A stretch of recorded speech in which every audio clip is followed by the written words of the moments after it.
Sanibona, phinde nginibingelele njena namhlanje ngaleli thuba ngalomzuzu ngaleli hora.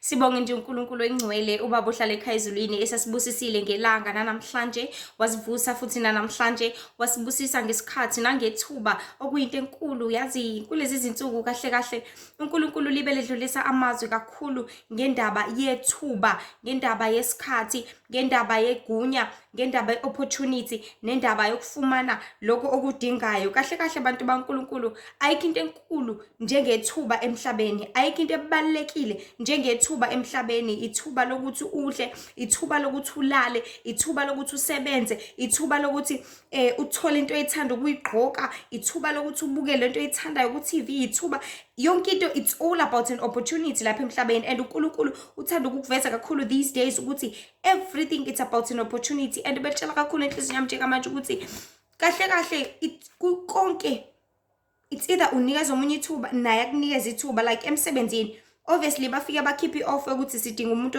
ozosebenza kanje kanje, ozobe icleaner kanje kanje kanje. So ngale nkathi bekhipha that offer of an opportunity, wena uzojabulela ukuthi you are given an opportunity. So nawe uzobanikeza ithuba lokuthi bakwazi ukuthola umuntu ozobasiza, nabo baveze ukuthi bathembeke kangakanani ngokuthi le mali abakuthembise yona ukuthi bazoholela bakholele yona le mali, na wonke ama-benefits abakuthembise wona, okha allowance, obanibani, only if your position is at the point la khona ukudeserve konke lokho ebese kuyayibonakalisa. So it's all about an opportunity ukuthi umuntu azibonakalise ukuthi ngaleli thuba alinikeziwe, alitholile, wenzani ngalo, ushisekela kangakanani futhi uliphatha kanjani, because ithuba lihambe njani liphele. Kufana nomuntu ozonikezwa let's say a certain gadget, kuzoya kuyena ukuthi uyiphatha kanjani. It's either uyayiyeka idlala izingane khona izosheshe ife, like let's say mhlawumbe i-iPad or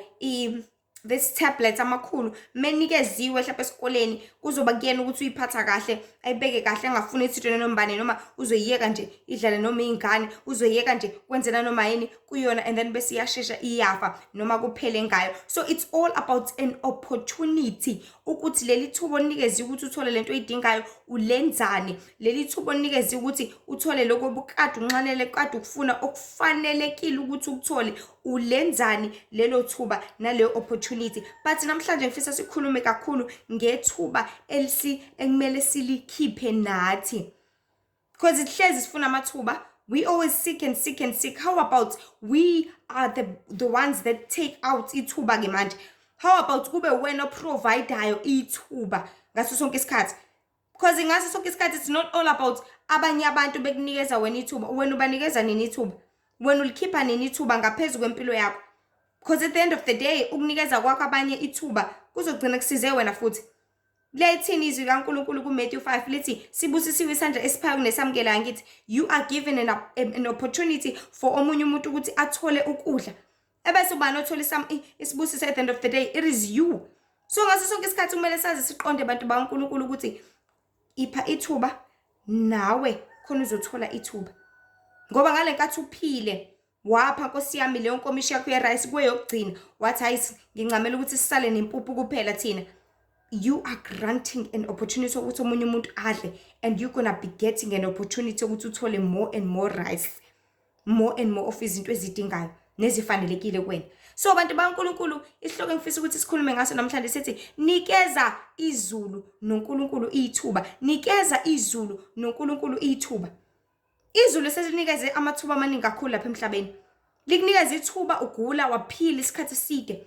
Lakunikeza ithuba ubona ubulala abantu, ulimaza abantu, uthuka abantu, kodwa uyaqhubeka uyaphila. Lakunikeza ithuba wakudutshula 5 bullets akhala la ikhanda, kodwa waphila, wasurvive, wahlala for 6 months kuyikhoma. Lakunikeza ithuba wangadla kahle, kwakumele uphathe isifo senhliziyo ushone same time, kodwa kwangenzeka lokho. Lakunikeza ithuba uphuza lapha, waphuza wazi wa-overdose, kanti bazothi bekuphuthumise esibhedlela basheshe bakwazi ukuthi baclearishe yonke le alcohol egcwele emzimbeni yakho. Wanikezwa ithuba usathi uyayibulala, usathi uyayilengisa lapha, kwavele kwasheshe kwaqhamuka umuntu uNkulunkulu aholela umuntu ukuthi hayi wahambe uyoqala zosibani, kanti uyafica uyayibulala lapha, wasoqede wakususa wakhuluma nawe wakwazi ukuthi ubuyele emhlabeni, wanikeza another opportunity, another another chance, wanikezwa elinye ithuba futhi usathi ufuna ukuyibulala nangamaphilisi wawuphuza wonke mhlawumbe u-20 or whatsoever, washeshe wabonakala usabhubhudla amagwebu, bakufaka whatever, kuthiwa ufaka isipuni, ufaka ubisi, whatever into abangakusiza ngayo, waqede wasuka waphuma. Wanikezwa ithuba mhlawumbe kade ushawa inyoka emahlathini, bagijimisa bakambe bakudlisa izihlungu or bakufaka i-antivenom esiclinic or esibhedlela, wanikezwa another opportunity. We have been granted ama-opportunity, amathuba isikhathi esiningi kakhulu bantu baNkulunkulu. Kunini izulu lisibekezelela, kunini uNkulunkulu esibekezelela, kunini uKristu esinxusela. Uwone uphinde uncengelwe another opportunity, uphinde uwone uphinde uncengelwe another opportunity, uphinde uwone uphinde uncengelwe another opportunity. How many opportunities esifuna ukuthi siwathole kahle kahle lapha emhlabeni? Wathola ithuba lokuthi uhambe esikoleni wafunda wagogota, wathola ithuba lokuthi uhambe enyuvesi wafunda wagogota, wathola ithuba lokuthi ushade waqeda wajabula, wathola ithuba lokuthi uthola amantombazana wakwenza konke, wathola ithuba lokuthi wakhe umuzi wakho, you have a big house, wathola ithuba lokuthi uthole imoto nakho konke njengamanje, wathola ithuba lokuthi udle yonke into oyithandayo nemali, noma uthanda ukuthi njengamanje uhambe nje uyodla ama-donuts akwa Krispy Kreme, uyakwazi ukuthi uwadle unako konke. Unikeza nini izulu ithuba? When are you granting the Lord an opportunity? Because yena ngokukunikeza kwakhe ithuba ubekunikezela ukuthi ngelinye ilanga khona uzosibona isandla sakhe. Luyamsebenzi luyana okunikezile ithuba lokuthi uzosebenza, wenzela ukuthi khona uzobona ngelinye ilanga ukuthi uyidinga kangakanani le mali. Njengoba uNkulunkulu elibele kuphilisa lapha emhlabeni, ukunikeza more and more opportunity, more and more time, so that you can realize and see ukuthi ukuthanda kangakanani, so you can realize and see ukuthi kumele usindiswe kangakanani. Njengoba uNkulunkulu elibele kuphilisa ekuvusa every day, aphinde kuvuse nangakusasa, aphinde kuvuse nangakusasa, he wants you to see ukuthi hayibo phaphama muntu kaNkulunkulu, wake up. Usasesonweni njalo awukakakholwa. Yes, you've got everything. Uthe ucela umsebenzi ngakunikeza, wathi ucela imoto ngakunikeza, wathi ucela ukuthi ngakunikeza, but njengamanje mina, what are you providing for the Lord? Ulenzelani wena izulu? Selikwenzela izinto ezinkulu neziningi kangaka, what are you doing for izulu? Uhlelo kwenza into eyodwa, ukunikeza ithuba ngaphezulu kwempilo yakho nje cha. Because izulu iloko elifunayo. uNkulunkulu ufuna ukuthi ahlale, uKristu ufuna ukuhlala la iduzane nathi. He just wants to be like abela adle nathi. Ebese gcine kusizekele thina. So ezintweni zonke lapha emhlabeni ayikho into enxaneleka njengethuba. I've realized and seen that. Uyayubona ngisho kubantu mhlasimpe ababhakayo, you know, when labantu ababhakayo mhlawumbe badayisa emgaqweni, thola ukuthi ubhakile amagwinya uyawudayisa, noma ubhakile ama-scones, ama-cake or ama-muffins or whatsoever. Into akayifise nayinxanela kakhulu ukuthi nje ungathesta nje just a bit ukudla kwakhe, ikhekhe lakhe, igwinya lakhe. More taste nje kancane uzokuzwa ukuthi linjani bese uthi laze mlamnandi, uyikhana usukwazi ukuthi ukhiphe imali, noma uthenge elilodwa bese uyawakhipha ngelinye ilanga usuthenga amabili, ngelinye ilanga usuthenga amathathu, ngelinye ilanga sekuyinto yanjalo because usuzwile ukuthi wow, kumnandi kangaka kanti.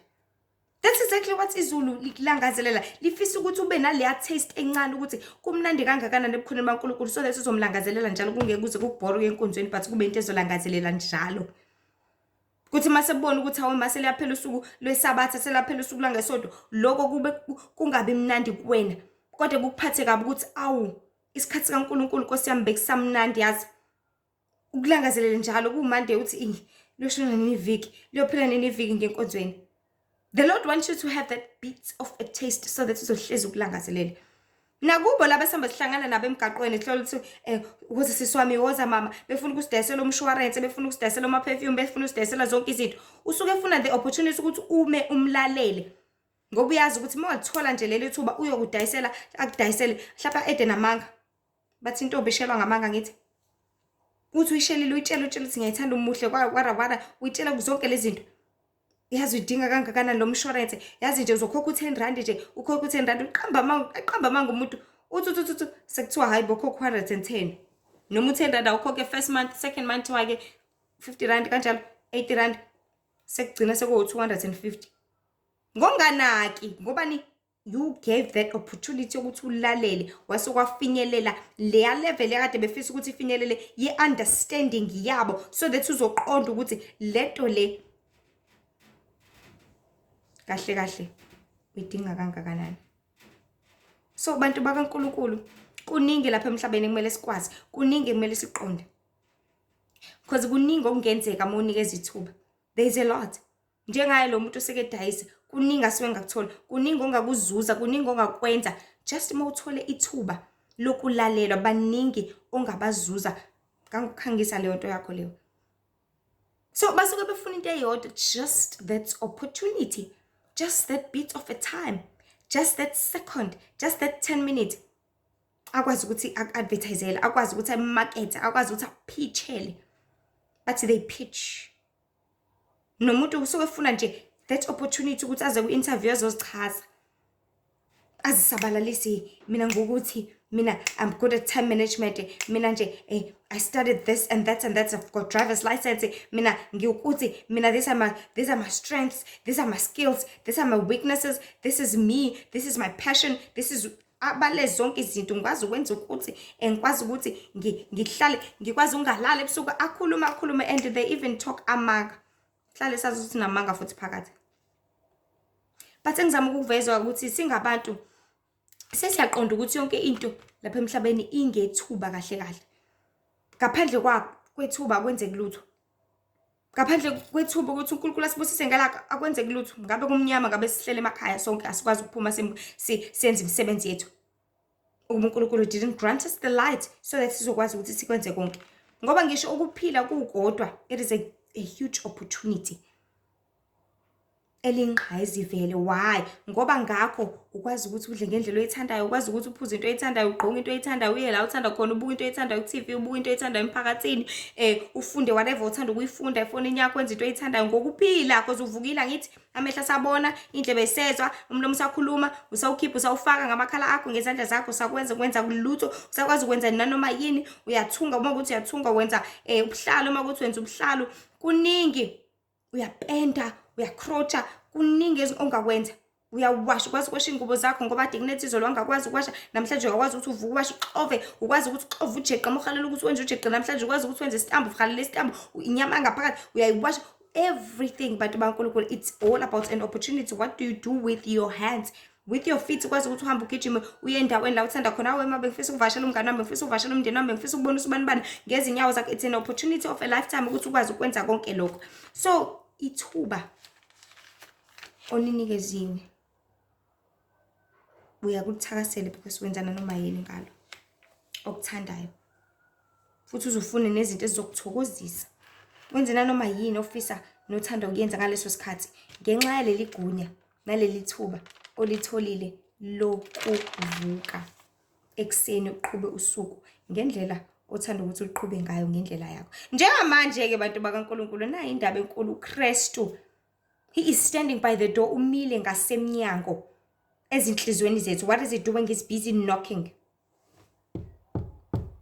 Busy uthi unokha kanjani ke? Because that's the question abantu abaningi abangayibuza khona ukuthi uKristu unokha kanjani ngempela ngempela, ungqongqoza kanjani? I remember nje ngisakhula ngisamncane ngithi hayibo uJesu uyangqongqoza, ungqongqoza kumina akaze nje afike kumina athi ngqongqonqo. You know, I used to have that idea ukuthi mhlawumbe kumele ngqongqoze kanje azothi mina ngqongqonqo noma azongqongqoza ekhaya eminyango. But uNkulunkulu ngokuhamba kwesikhathi ngokusifundisa indlela angqongqoza ngayo uKristu, ungqongqoza ngezwi lakhe. Ngale nkathi ulizwe izwi kaNkulunkulu, whether ulizwa radioweni, whether ulizwa ku YouTube, ulizwa ku TikTok, ulizwa ku Facebook, ulizwa ku Instagram, ulizwa kuphi, ulizwa enkonzweni, that is when the Lord is knocking. It's a sound of the voice of God esuke ikhuluma ngezwi lakhe esuke linokha. Because inokho umsindo ngithi uzwa something, hayibo there's someone. So ngale nkathi ngqongqoza uKristu ekhuluma lo yamfundisi ethi phendukani ngoba umbuso wezulu ususondele, you will listen ukuthi who is saying that, who is saying angiphenduke umbuso wezulu ususondele, who is exactly lo okhuluma nami engitshela indaba zombuso wezulu, exactly ngubani loyo. That sound ozoyizwa izokhuluma nawe, itshela ingaphakathi lakho ukuthi hayibo phaphama vuka wena kukonakele. So ukhuluma nawe ngengaphakathi. He is knocking through your ears. Ngokungena kokupenetrate kwezwi kaNkulunkulu lingene lizovusa ubuwena ngaphakathi lobo sebulele bulaliswa isono, bulaliswa yizwe, bulaliswa inkanuko ezahlukahlukene lapha emhlabeni, bulaliswa kuba busy nokuba matasa ngezinto eziningi, ugcine usulibele usulele ukuthi ungubani futhi uzofeza muphi umsebenzi lapha emhlabeni. But ngalenkathi sengqongqoza uKristu ngezwi lakhe. That is why incwadi yamaHebheru ethi namuhla uma nilizwa izwi kaNkulunkulu ningazenzi inhliziyo zenu zibe lukhuni. Hebrews chapter 3 verse 15 naku chapter 4 likhona la likhuluma khona kanjani. Namuhla uma nilizwa izwi kaNkulunkulu ningazenzi izinhliziyo zenu zibe lukhuni njengasekucunuleni. Namhlanje if you hear the voice of God ungayenzi inhliziyo yakho ibe khulu, because you can hear a person knocking uthi hayi ngeke ngize ngivulele hayi umzibe, right? It's an easy thing ukuziba umuntu, but nezwi kaNkulunkulu kuyenzeka ukwazi ukuthi ulizibe umuntu kaNkulunkulu ethe knock uKristu, esabathe uyanoka, esabathe uyashunyayezwa, esabathe ufuna ukuthi nokuthi, esabathe ukhuluma nawe kanje uvele uthi amen, sihlezi silizwa awu njalo sikhothela ivesi elilodwa, njalo incwadi yamaHobo 119 buse baqotha endleleni. Okay, so what? Abese ungaqapheli ukuthi uwenze njengokusho kwalo, because it's all about sokuzwile bese uyak-apply bese uyakwenza. So kufana nomntwana ozosuka ekhaya ahamba enyuvesi sezikhungweni zokufunda eziphezulu. Uma ehamba eyofunda, manje uzofica abantu abaningi abehlukahlukene, manje uzofica abantu abazomtshela izinto ezingafani nalezi ayitsheliwe ekhaya. Manje uzofica abantu abazofuna ukumlimaza, abazofuna ukumbulala, abazofuna ukuthi angalingaza ayithola lezi ziqu lezi abezoyilanda lapha emhlabeni. Noma umuntu usebenza emsebenzini abona bonke abakufisela ukuthi uphumelele, akubona bonke abakufisela ukuthi lo msebenzi lo utholile bese uthola yonke into oyidingayo. Kunabanye abanomona nje abafisa ukuthi engazuthi ngaxoshwa, engazuthi ngaphele lo msebenzi, angazuthi singangamlungela izinto, angazuthi singambhedela izinto. Kunabantu abafisa lokho nje kuphela, abahlalela ukulangazelela izinto ezikanjalo. But sihlezi sazi abantu baNkulunkulu ukuthi kukona konke noma benjalo, it's all about maneuvering around and remembering ukuthi ekhaya bengithunyweni, ngisuke ekhaya ngithi ngiyaphi, ngithi ngiyokwenzani. So it's all about ukukhumbula konke. Hlezi sazi ukuthi uthi sulapha euniversity ukhohle ukuthi uzeleni, ugcine ungaphameleli, kodwa yize kunjalo uba khona uzokhumbuza ukuthi hayibo students fundani, students their exam coming, their test coming, zimiseleni. Remember what did you came here for, remember ukuthi ufuna uku-achievani, remember your life. Bese kuba kuwena ukuthi uyakulalela yini lokho okhunjuzwa kona ngawe ukuze ukugcine ukwenze, ngoba kuzoba usizo kuwe kahle kahle egcineni kosuku. Phinde futhi uma ungakulaleli uzohlala lapha euniversity wenza umathanda, wenza okuthandwa nguwe, ugcine ungakwenzanga lokho bekade ukuzele, and then you will fail. Nathi lapha emhlabeni masifika simbandakanya ngezinto ezikhona lapha emhlabeni, sithanda yonke into, sikhohle ukuthi sasizeleni, sikhohle ukuthi sasodumisa uJehova, sikhohle ukuthi sasokhonza yena, sikhohle ukuthi sasowenza intando yakhe, ngoba uthi laba bantu engizenzele bona kwabashumela udumo lami, Isaiah 43 verse 21. Bese sikhohliwe ukwenza lokho, ebese bathe uKristu yasikhumbuza, ebese athe uyangqongqoza enhlizweni zethu, ebese athe uyasikhumbuza singakulaleli konke lokho, we will surely and surely fail. Uzothi masusufa ebese uyekulahlweni, ekubhujisweni. And akekho langazelela nofisa ukuthi kube kanjalo, akekho langazelela nofisa ukuthi afinyelele lapho. Ngakho ke asinikezeni ithuba uNkulunkulu, asinikezeni ithuba lokuthi izwi lakhe malifinyelela kithi siligcine silenze, ngoba sizisiza sini. Asimnikezeni ithuba uKristu ukuthi simvulele inhliziyo zethu angene ahlale nathi. Asinikezeni ithuba izulu lokuthi lizibonakalise ukuthi likhulu kangakanani, because sisemhlabeni la simdinga khona ngempela uNkulunkulu. Fana noma usemsebenzini usukudinga ngempela ngaso sonke isikhathi ukuthi uhlale uxhumana njalo neboss yakho, osupervisor yakho, umphathi wakho, ukuze noma basebenzi bekuhlupha around wazi ukuthi wena le relationship yakho nayo neboss yakho noma bengaqambela amanga, uyazi ukuthi wena iboss yakho iyakwazi, yazi ukuthi awusoze wayenza leyo nto, yazi ukuthi noma iqambela amanga bathi untshontshile, bathi wenza ukuthi it will never happen. So bantu baNkulunkulu sihlezi sidinga uJehova umdali wezulu nomhlaba. Sihlezi sidinga ukuthi sixhumane naye umveli inqangi uNkulunkulu wethu oyingcwele ukuze ngaso sonke isikhathi konke sikudingayo sikuthole ngomzuzu oyiwona ngesikhathi esifanelekile. Sidalelwe uzokhonza nokuzodumisa uNkulunkulu bantu baNkulunkulu lapha emhlabeni. Umdali wezulu nomhlaba nguJehova uNkulunkulu wethu. Kepha unfortunately nangebhadi like that example yase-university sesifika lapha emhlabeni sekukuningi vele sekudekiwe kudekwa isitha. Lisidekela sona ukuthi basheshe babambe lokhu, basheshe babe busy ngalokhu, babe matasa ngalokhu. Lisenzela ukuthi silidideke, silutheke, silahleke ebese siyalibala injongo yethu kulomhlaba. But kodwa indodana kaNkulunkulu umholi wethu ongulizwi ongumalusi omuhle uhlalele ukusikhumbuza. That is what is he doing ngaso sonke isikhathi uKristu. Ngomoya wakhe weqiniso kulesi sikhathi sokugcina. Njengoba wahamba kuJesu Kristu wathi nginishiye indoda ngithi nginishiya nomduduzi. Umduduzi uyena ohlalela ukusikhumbuza njengamanje. Uyena ohlalela ukutshala amazwi kuleyo mfundisi wakhe ukuthi ashumayele kuwe. Uyena ohlalela ukutshala amazwi kuleyo ndodana nenandodakazi ehlezi ikhuluma lapha enkundleni zokuxhumana. Uyena ohlalela ukutshala amazwi kuleyo muntu ozokutshela iqiniso lapha eTexini naleyo bus. Uyena ohlalele ukuthi aholele athi khuluma kwenze. Umduduzi umoya weqiniso, umoya engcwele, umoya kaNkulunkulu. Olebele ngqongqozile njena, engqongqozile njena. So phaphama umuntu kaNkulunkulu. Masivuke sisanethuba. Ngoba leli thuba lokuphila ithuba lokuqala lokugcina. Sibuyele ebukhoneni baNkulunkulu singaze saphelelwa isikhathi. Yazi kufana nesimo lapho khona umuntu masegule khona isikhathi eside. Esegule wagula hayi sekubonakala ukuthi hayi lo sekushoda ukuthi nje athi Nkosi ngiyavuma bese kuyahamba. Agula isikhathi eside kodwa uma sezoshona aqaleke manje abengcono. Aqaleke manje kuze kuthende ukuthi hawu useyadla, hawu usengcono, hawu sekuthi kanti ingalesikhathi esihamba khona sivalelile. That's the opportunity.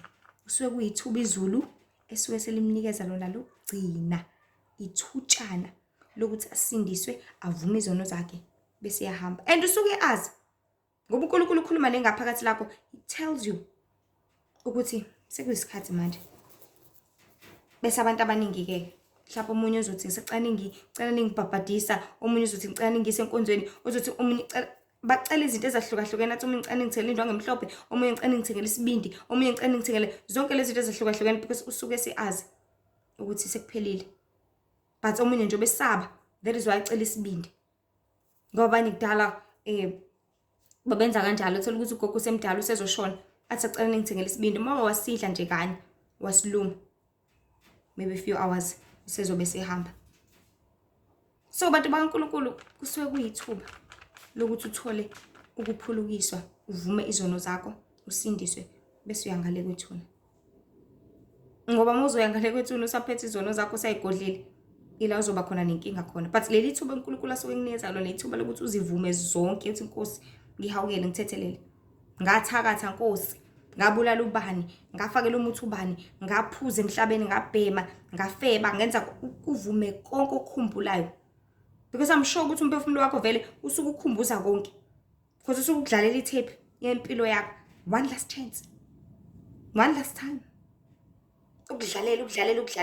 Udinga ukuthi wena ukhumbule konke bese uyakwazi ukuthi uyiphulukise. But if unganje kanjalo.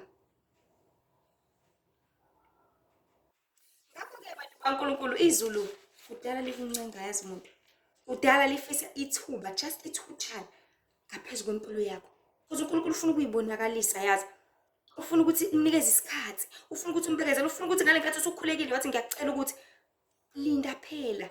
Khona uzothola ithuba lokuthi uNkulunkulu azibonakalise ukuthi ngempela ngizokunikeza lokho okudingayo. Ngempela ngizokunikeza leyo moto. Ngempela ngizokunikeza leyo muzi. The Lord just wants you to give him the opportunity. He just wants you to grant him leso sikhashanyana nje esincane. Akwazi ukuthi asibonakalise empilweni yakho. But abantu abaningi abamnika ithuba babhizi. Babhizi nemisebenzi. Babhizi neimali, babhizi nokulangazela izinto zasemhlabeni. Abamnikeza ithuba, abamnxusa uNkulunkulu noma bekhulekile. Noma bamnika ithuba isikhathi esincane umuntu ekholwe isikhathi esincane, okay. Abone ukuthi kuyenzeka yini into zakhe, mangenzeki futhi ushiye kanjalo. The Lord wants you to give an opportunity ukuthi ahlale nawe khona ezokwazi ukuthi azibonakalise kuwena nsuku zonke ngaso sonke isikhathi ngayo yonke futhi indlela. So uNkulunkulu uhleze enxanele ithuba lokuzibonakalisa kuwe ukuthi unguJehova omkhulu kangakanani, ungumdali wakho konke, uwabela konke, ungumondli, ungumsizi, ungumlaphi, uyikho konke kukho konke, but because people are so busy abanaki futhi uNkulunkulu abamnikeza ithuba.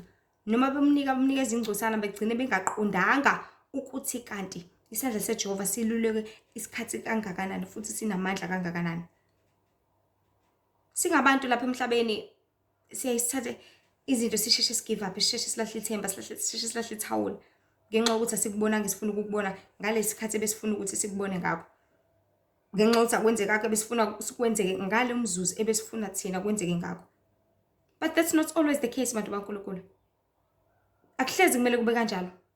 Yabo nje uKristu libele engqongqozile enhlizweni yakho njengamanje, engqongqozile emphefumulweni wakho, ufuna ukuvusa wena ngeke umphefumulo wakho ulele ufile.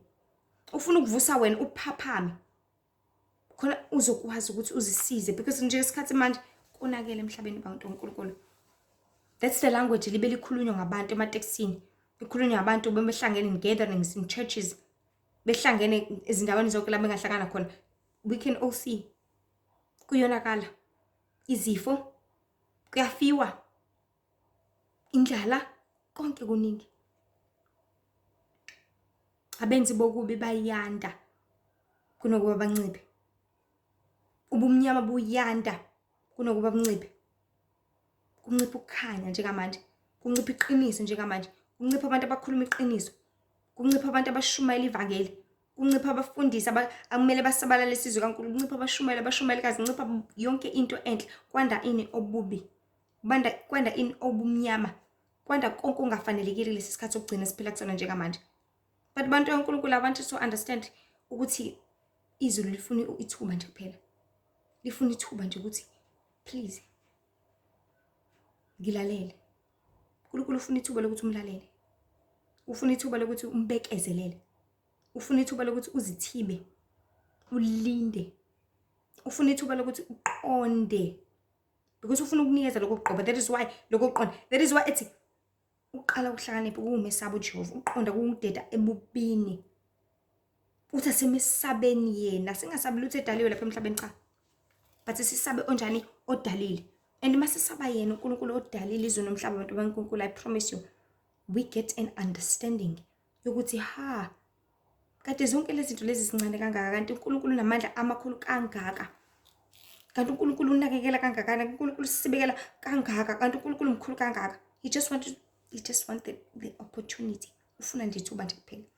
So siphila isikhathi lapho khona abantu number 1 abasathembi lutho lapha emhlabeni. And I don't blame people ngokuthi bangasathembi lutho.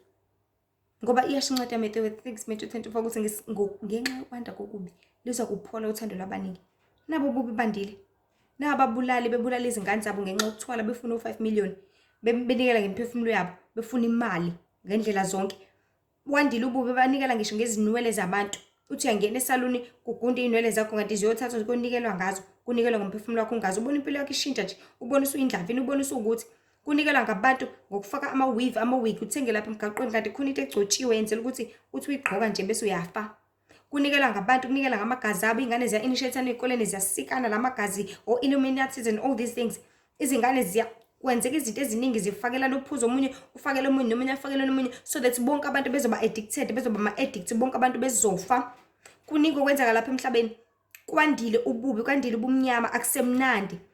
Even the food akukho mnandi because kwayikona ku-contaminated, kwayikona kuyalimaza, kuyabulala, kwayikona kuyi-fake.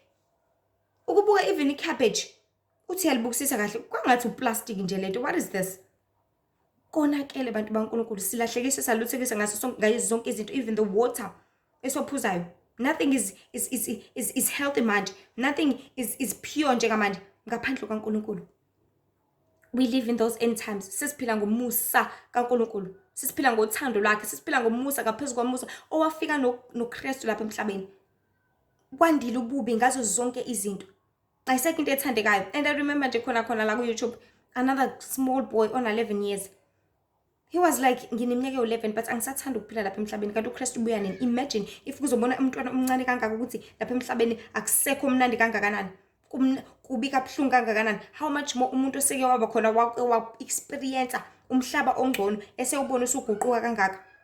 Ila kuba buhlungu khona kakhulu mawubona ushintsho. Kufana na kwi-relationship. Manje kade naqala najola nathandana kwabamnandi. Nakhiphana nenza zonke izinto. Masubona ukuthi hayi man. Ngithi noma ngicela nje airtime ya R5 avela athi avune isicefe njalo wena. Ile nkathi uzwela kakhulu ubuhlungu ukuthi yeka lesa sikhathi esangifakele airtime ya R100. Yeka lesa sikhathi kusamnandi sikhuluma 3 hours athi akadelanga ukukhuluma nami. Manje manje uthi usumfonela kube ngazuthi nje ubani ufunani wazona isidina. Why? Because sekhambe kwahamba kwashintsha izinto. So kumuntu ofika vele sekonakele wazini mezokhaliswa yilokho shuthi kusiyambe ngiyaze survive. Bantu baNkulunkulu ngenxa kwanta bobubi selipholile uthando kwabaningi. Abasathembi lutho abantu. Abasathembi inqindi nasibhakela, abasathembi umakhelwane baba, abasathembi abangani baba, abasathembi imindeni yabo. And lokho akusolisi. Abasathembi nanokuhamba endleleni, abasathembi nanokuthenga noma akusolisi konke lokho. But sidinga isandla saNkulunkulu ukuthi sibe ngaphezulu kwethu. That is why uNkulunkulu ethi give me the opportunity ukuthi ngininakekele. Nikani mina ithuba lokuthi ngintshele ukuthi philani kanjani, lokuthi ngintshele ukuthi hambani kuphi, lokuthi ngintshele ukuthi idlani kuphi, lokuthi ngintshele ukuthi phuzani lokho okungcola. Nikani mina ithuba ngokunikeza umoya kaNkulunkulu ithuba lokuthi ukwazi ukusisiza kuzo zona zonke lezi zinto. Let us grant the Lord the opportunity ukuthi asikhumbuzise njalo ukuthi go to church. Akhumbuzise njalo ukuthi wake up and pray. Akhumbuzise njalo ukuthi enza ukuthi, akhumbuzise njalo ukuthi no, you don't have to do that. No, enza kanje. Akhumbuzise njalo you need umoya kaNkulunkulu ukuthi uhlezi unawe ukusiza kuzo zona zonke izinto. Umuntu kaNkulunkulu grant the opportunity izulu kona zokwazi ukukusiza likulekelele ngoba uyakudinga ukulekelelwa. Nikeza uNkulunkulu ithuba. Uhlalela ukusiza thina. Uhlalela ukulekelela thina. Yithi sidinga ukusiza, yithi silapha emhlabeni. Yithi sisenkingeni, yithi siphila lolu sizi, yithi siphila lobunyama, yithi siphila kukona konke okhona nje manje. Yithi sidinga ukwelakanyiswa. Yithi sidinga ukubona umbuso wezulu, yithi sidinga ukuphiliswa. Yithi sidinga leli thuba. So ngenxa kwanda kokubi selipholile kakhulu uthando lwabaningi and sekwandile okubi. And abasathemba abantu abasathembi ngisho uJehova. Athi makwazi ukwenza umuntu okholwayo ekwazi ukungenza kanje. Uthi lo uNkulunkulu ngizomkhonza kanjani? Uthi lo uNkulunkulu wakho ngizomthemba kanjani? Azathi umunye mina ngisoze nganyathela endlini yenkonzo ngoba ngadutshula umfundisi la 7 bullets umfundisi. So ngizomthemba kanjani lo uNkulunkulu wakhe? Shuthi nami uzongenza ukuthi ngibe umbulali njengaye cause ukube enkulu ukuba idlozi azathi ngoba idlozi kuba idlozi lami alizake lingisindise ngaba ngisaphili namhlanje ngizothemba kanjani? People abasathembi.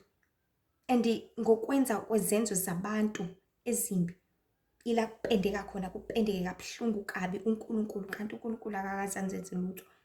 There is why namhlanje ethi grant the Lord izulu ithuba. Stop giving people opportunities. Yazi abantu I've said it's very easy ukunikeza umuntu ithuba lokuthi ufuna okay ungawenza. Akushela okay umqondo okay. Okay, siyovuma zonke when it comes to people. Siyovuma zonke when it comes to I want to taste this kind of food. Siyovuma zonke asambe endaweni ukuthi khona uzobona ukuthi kumnandi kanjani. Uvuma zonke you go there. But uNkulunkulu methi nginikeza ithuba mina ngifuna ukukusiza. Uphethe umkhuhlane nikeza mina ithuba ngizokwelapha. Ngizokutshengisa ukuthi umzimba wakho uyakwazi ukuyilapha. Ngizokutshengisa ukuthi nje obukhwehlela nje you need to drink more water because it's your throat engcolile. It's your throat ekade idla hlapha ukudla kuneyipayisi yakugcina kuneyilonda la usuze washelwa yizwe. Grant the Lord an opportunity ukuthi akusize akutshela ukuthi kahle kahle nje obugula nje kanje uphethwe ikhanda umthetho wakhe awudlile. Njengoba unenkinga nje kanje ugula unesifo secancer ngena kwi-fasting le cancer uzoyiphalaza kuphela inyanga awudingi ukuthi because we give odokotela ama credit amaningi sibanikeze opportunity ukuthi kube bona basilapha yohlala esibhedlela uhlale obhizi ubanikeza opportunity angithi uhlale for many days many hours ubanikeza ithuba lokuthi bakuphilise but bagcina bengakuphilisa ngabathi hayi hamba ekhaya ngeke uzolapha ngeke uzobe right nani because we've given abantu aba-wrong opportunity. Why singanikeza izulu namhlanje uNkulunkulu esincenga ngoKristu ukuthi asimnikeni ithuba phezu kwempilo zethu. simnike ithuba lokuthi simlalele, simnike ithuba lokuthi senze intando yakhe, simnike ithuba lokuthi azibonakalise ngoba mkhulu. So like owesifazane noma owesilisa uma sebemlimaze kakhulu uyaye engasathembi umuntu, but lokhu akusho ukuthi bonke abantu abasathembakele njengalaba abakade bengathembekalanga empilweni yakhe. That doesn't mean like that. Akusho ukuthi bonke abazalwane abasathembakele just because abazalwane abawu-3 bakulimazile bakuzisa ubuhlungu. So bonke abazalwane banjalo. Ngoba nakho loya mzalwane ukuncishile, udinga imali, uhluphekile, bonke abazalwane awuve azi abazalwane baleli abandla ave bencishana. Ayikho into enjalo bantu bakaNkulunkulu. Ngakho-ke izulu alikaze layeka noNkulunkulu futhi akaze aguquke, usanguNkulunkulu, usanjalo weqiniso nanamuhla nowothando olungapheliyo. Masemethembe njalo. Enye into ukuthi ngisho usheliwe yazi lo muntu loyo okusheliye uyayimnikeza ithuba. Angithi umnikeza ithuba alesikhathi esithi mhlawumbe unika inyanga noma umnika iminyaka lokuthi nje athi ukuyibonakalisa nje. Ulibele umshonalisa lena nje. Athi uthi ufuna ukuthi niye egumbini uthi safuna ukubona ukuthi uzongilobola yini. Safuna ukubona ukuthi uzongishada ngempela yini. Safuna ukubona ukuthi ungithanda ngempela yini noma khona ama benefits owafunayo noma khona igugu lami ufuna ukuzolithatha bese ushiya kanjalo. Umnikeza isikhathi eside angithi nize nithandane for 5 years ningakaze nithintane. Umnikeza ithuba. So how about uNkulunkulu simnikeze ithuba elinjalo? Why uNkulunkulu kwakhe sifuna ukubona namhlanje noma sifuna ukubona kusasa or next week mangabonanga lutho next month? Ngeke. uNkulunkulu senza ilima. Kanti uNkulunkulu uphendula kanjani? Kanti uNkulunkulu unjani? uNkulunkulu ukuthi uNkulunkulu ayikho lento yakhe, ayikho indaba yokukholwa, kudlalwa ngathi bantu bakaNkulunkulu. Izulu lidinga lifuna ithuba nje kuphela lokuthi lizibonakalise. And ngiyakuthembisa ngale nkathi selibonakalisile bantu bakaNkulunkulu. Ngale nkathi selibonakalisile, I repeat. Ngale nkathi selibonakalisile. Angeke wabuyele emuva. Kodwa uzohlezi umlandela uJesu. Lapho eya khona somlandela. Komlandela. Somlandela uJesu. Somlandela. Yonke indawo somlandela ngomlandela uJesu lapho eya khona ngomlandela. You will know and understand ukuthi kanti kumnandi kangaka ukukhona kaJesu umlandele lapho eyakhona, umlandele. Because you've given an opportunity izulu lokuthi lizibonakalise. Njengalo yababa loyana odayisa amagwinya lapha emgaqweni, umnikezile ithuba lokuthi utheste amagwinya akhe, usizohlezi wafuna njalo. Mengekho nje uzobuza uphi lo yababa? Ukuthi no uzomlandela because usumnikezile ithuba lokuthi utheste. Nangu noKristu ufuna ithuba lokuthi utheste uthando lakhe. Ngaleyo ndlela uzobe usuyilandelela wena because umbuso wezulu udinga wena kahle kahle, udinga umphefumulo wakho, uzama ukuvusa, uzama ukusiza wena. Ngakho-ke masinikeze uJehova abantu bakaNkulunkulu nezulu ithuba, silinde ngokubekezela, simudedele adlale indima yakhe. Singoma dedela izulu lidlale indima yalo, wena hlala emkhulekweni, dedela umoya ongcwele uyithathi indawo yawo. Kuwena ukuthi adedela yini izulu because lo mzimba wakho uyigumbi noyithempeli likamoya waNkulunkulu, ithempeli likamoya ongcwele. Dedela izulu, mnikeze ithuba. So ulinde ngokubekezela, simdedela adlale indima yakhe ngendlela athanda ukuthi ayidlale ngayo, azibonakalise. So ngaphezulu kwezimpilo zethu ukuze sizobona isandla sakhe futhi sizimisele ukulinda ukuze sisamukeliswe okusifanele ngesikhathi esifanele bantu bakaNkulunkulu. Hlezi sazi ukuthi okungokwakho kuyokuficana noma ukephi because abantu abaningi baye bangabekezeli ngoba umuntu efuna into kanti akusiyona yakhe.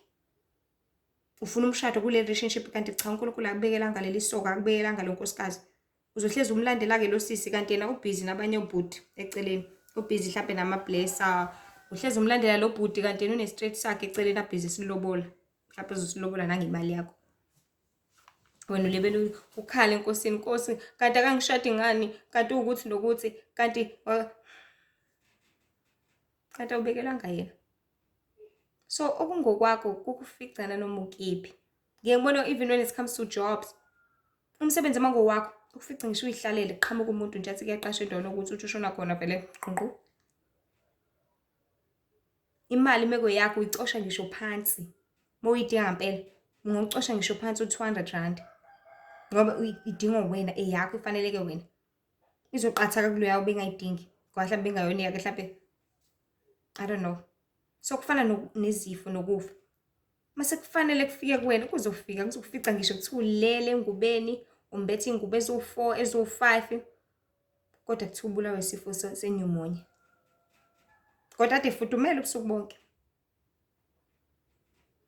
So kuzokufica nanoma ukephi, nanoma wenzani, nanoma kanjani. So masinikeze ithuba izulu. Samukela uJesu njengenkosi nomsindisi. Sihlengwe, sisindiswe, sibhabhadiswe ngoba umbuso wezulu ususondele. Mangikhuluma ngombuso wezulu, ngikhuluma ngomhlaba omusha. Ngoba umbuso wezulu uza lapha emhlabeni. Ezulwini it's just a period of time lapho khona abangcwele beyoduduza nje isikhathana esincane. Ngoba badele konke kwalapha emhlabeni angithi. Bakudelela uKristu, bakulahla konke. So uKristu siyobanikeza ubumnandi of a lifetime. Ukuthi ba-enjoy nabo. Because konke kwalapha emhlabeni kumnandi kodwa bakudelile bakushaya indiva bakulahla kanjalo. That is why babebuza abafundi baJesu ukuthi thina masidele konke-ke siyozuzana. Kwase batshela uKristu ukuthi kuningi enibekele kona. Uzoba nesihlalo sakho, uzoba nomqhele wakho, uzoba nakho konke kuningi akubala. So abantu baNkulunkulu masidele konke. Sikudele lapha emhlabeni ukuze sithole okukhulu so unginika umvuzo omkhulu. Kuningi okumvuzo omkhulu. Ngoba kwalapha emhlabeni akukho kwesikhashana. But ekhaya ezulwini you get more and more because udele konke lapha emhlabeni. Wathi ukubheka ukubona ukuthi kuhle kuyanqanelela kumnandi kodwa wathi cha ngiyabonga. Wakudela ngenxa evangeli, ngenxa kaKristu, ngenxa okukhulu ukumazi uNkulunkulu oyingcwele. And then ezulwini sobe kuyiperiod yeminyaka o1000 kuphela, just 1000 years. And then umhlaba bese sibuyela sizothola nanko umbuso wezulu la emhlabeni. Lo mhlaba lo esiubonayo. La uNkulunkulu eselethe izulu elisha nomhlaba omusha njalo uncwadi lapha ngokaJohane. Sorry, usho njalo uJohane kwisambulo 21 verse 4 ukuthi azisule izinyembezi ukukhala kusekho ubuhlungu izinsiza akusekho lutho. So umbuso wezulu ufuna uNkulunkulu sibuse emhlabeni onjalo. Emhlabeni ongena sathane, emhlabeni ongena kukhala, akumnandi ukukhala. Emhlabeni ongenazifo, akumnandi ukugula. Emhlabeni ongena kukhwehlela, akumnandi ukukhwehlela. Emhlabeni ongena nsizwa, ongena kuhlukana ngoba kumnandi ukuhlukana nabathandiwe bethu. Emhlabeni onethezekile, thokoze, zitanase, you know. Ngoba ngumhlaba ongena sathane. Ongena amadimoni, onokuthula, onokuhloniphana, onokubekezelelana. Onokonke okuhle kodwa so nikeza ithuba izulu. Khona uzothola ithuba nawe lokuthola umbuso wezulu. Ngoba ngokunikeza kwakho izulu, that is when you will understand ukuthi kahle kahle ngiyumphefumulo. Kahle kahle ngingafa. Because lento ilala ekuthenini I remember nje once was it a vision or a dream whereby endaweni esesikoleni. And libele kufunda kakhulu ngoNkulunkulu. And there came a point whereby I realized ukuthi yazi ukufunda ngoNkulunkulu, that is more you realize ukuthi kanti kube angazi ngoNkulunkulu kade bengizobhubha, kade bengizofa, kade bekuzokwenza ukuthi nokuthi ngempilo yami. Because ungazani nezulu, ungazazi wena, ungathola uphulukisa. Ngale kathi uthukutha ungacishe ngafa. Vele sonweni, but if uwazana noNkulunkulu uzowazi ukuthi nayo into engangenza ukuthi ngingabonani nombuso wezulu, nayo into engangenza ukuthi ngingabonani noKristu, athabe ngami. So bantu baNkulunkulu, phendukani, ngoba umbuso wezulu ususondele. Nikeze ithuba izulu noNkulunkulu azibonakalise. Nkosi nje benani nibusise kakhulu. Hlezi nazi ukuthi uNkulunkulu uyasizonda isono, uNkulunkulu uyabuthanda ubungcwele, uNkulunkulu usasilondolozile, usasithandile. Ezinye inkundla zokuxhumana khona uTikTok, which is Ulihle Themba, where there are short 10-minute clips. Kubo Facebook Ulihle Themba Mzobe, la khona imibhalo nama-video, which are those 10-minute clips from TikTok. And then on Instagram the same thing, Ulihle Themba Wente with IE Mzobe, la khona the same 10-minute clips. Nkosi nje benani inibusise kakhulu manje uze phakade. Amen.